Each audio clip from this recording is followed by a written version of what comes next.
The Lord be with you. And with your spirit. A reading from the Holy Gospel according to John. Glory to you, O Lord.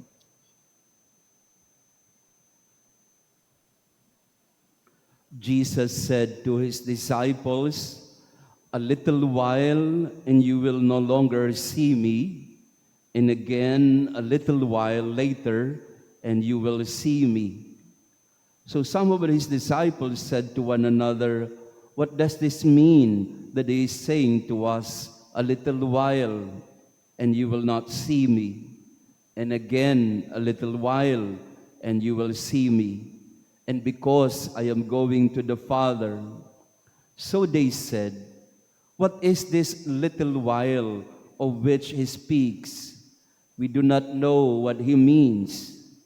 Jesus knew that they wanted to ask him, and so he said to them, "Are you discussing with one another what I said?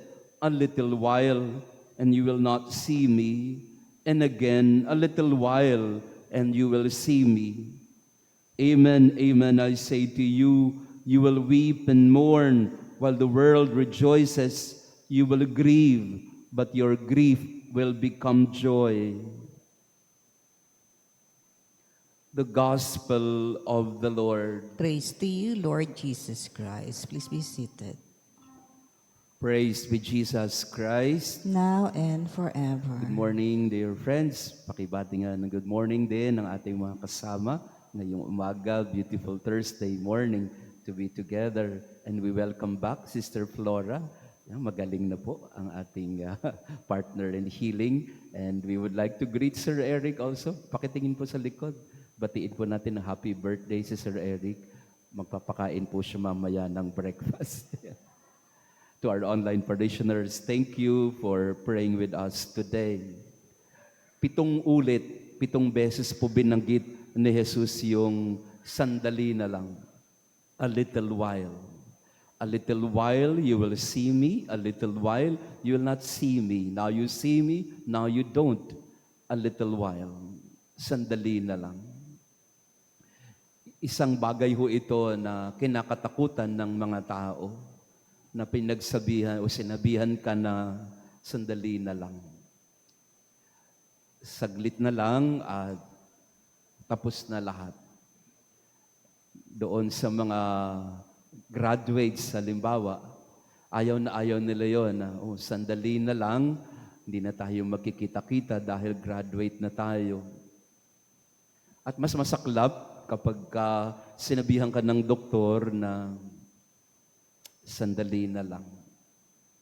You only have 6 months, a year, if things will become better. Pagka meron pong binibigay sa ating palugit o deadline, parang nasasaktan tayo dahil ayaw nating magtapos ang mga bagay-bagay sa ating buhay. How we wish we could have more. But that's the fact of life. A little while, you will see me. A little while, you don't.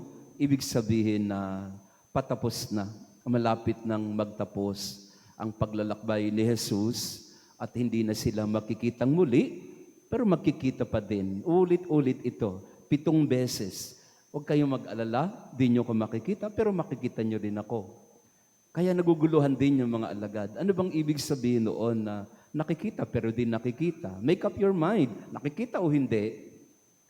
And ganun din madalas sa buhay natin, parang medyo naguguluhan din tayo kapag ano ba talaga? Ngayon na ba o bukas? Kaya minsan wala tayong pasensya sa mga taong hindi gaanong decisive sa kanilang mga desisyon o sa kanilang buhay. Ano ba talaga gusto mo? Dito o doon? Ngayon na o bukas? Ano?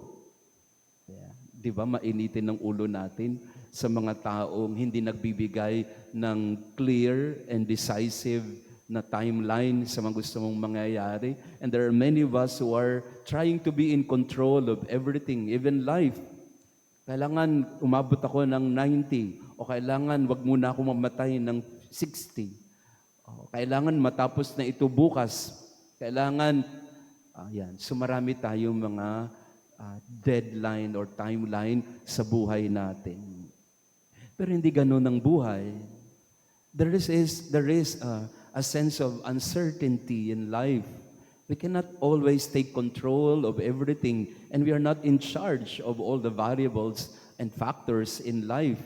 Kahit sabihin natin na napakaingat natin sa ating kalusugan, natutulog tayo ng maaga, kumakain tayo ng maayos, nag-exercise tayo, tapos mamaya nabangga ka ng truck.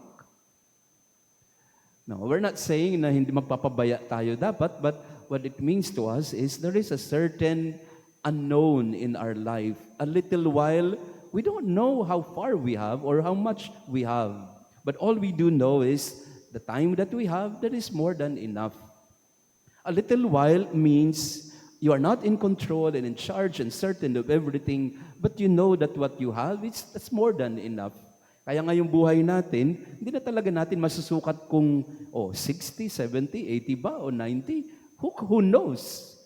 That's the uncertain part of our life. But the time that we have, the days and weeks and months that we have, we don't know when, but we have more than enough. If we spend our days in acknowledging that everything is a gift, everything is a gift. Kaya yung little while, hindi dapat kinakatakutan. In fact, for some people who are given some 6 months to live, we hope that we don't have that experience. Pero yung pong binigyan ng deadline, parang minsan, mas ano pa, di ba? Mas okay na rin yan. Hindi okay dahil okay, kung hindi, at least alam mo na yung 6 na buwan na yon, you'll spend your 6 months the best that you can. Kaysa binigyan ka ng open-ended deadline, so to speak, kaya we become complacent, we become lazy, and we forget about everything, and we neglect many things. But if we are given some sort of a little while, konti na lang, then we become more decisive, we become more certain, and we become more focused. Sabisan natin ngayon, ipagdasal natin na huwag tayong matakot sa mga deadline. Huwag tayong matakot sa mga limited time. Kasi minsan yan po ay isang bagay na nakapagbibigay din sa atin ng magandang direksyon sa buhay. If you know that you don't have much, if you don't know that you don't have enough time, it gives us a certain focus. It gives us more our priorities, and it gives us more a handle on how to live our lives. So in this Mass we pray. We don't know how much we have, how long we have.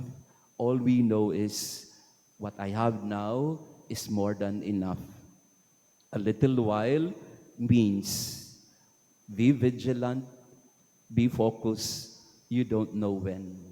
But what you have is more than enough in your life. Praise be Jesus Christ. Now and forever. Let us pray. Almighty, ever living God, who restore us to eternal life in the resurrection of Christ, increase in us, we pray, the fruits of this Paschal sacrament, and pour into our hearts the strength of this saving food through Christ our Lord. Amen. A little while, yun pong ulit-ulit na sinabi ni Jesus. A little while means saglit lang yan, sandali lang yan. Ang buhay ng tao ay saglit lang. Pero yung buhay na ito ay sapat na kung anong pinagkaloob sa atin. Mahaba man o maigsi, kahit saglit, ang mahalaga, ito'y buhay na iniaalay sa Panginoon at sa paglilingkod sa kapwa. After the Mass, we will have our healing session, healing prayer through the relic of Santa Maria Goretti in San Ezequiel Moreno together with Sister Flora. The Lord be with you. And with your spirit. And may our loving God bless you and your family, the Father, the Son, and the Holy Spirit. Amen. Our Mass has been offered. Go in peace to love and serve the Lord. Thanks be to God.